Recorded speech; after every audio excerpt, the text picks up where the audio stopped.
perché no?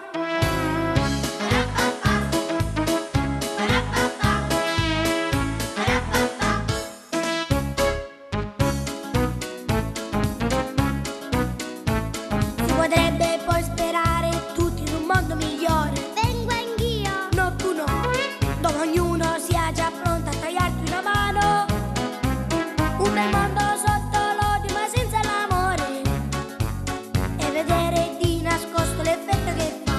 Vengo anch'io. No, tu no, Vengo anch'io. no, tu no, Vengo anch'io. no, tu no. Ma perché? Perché no?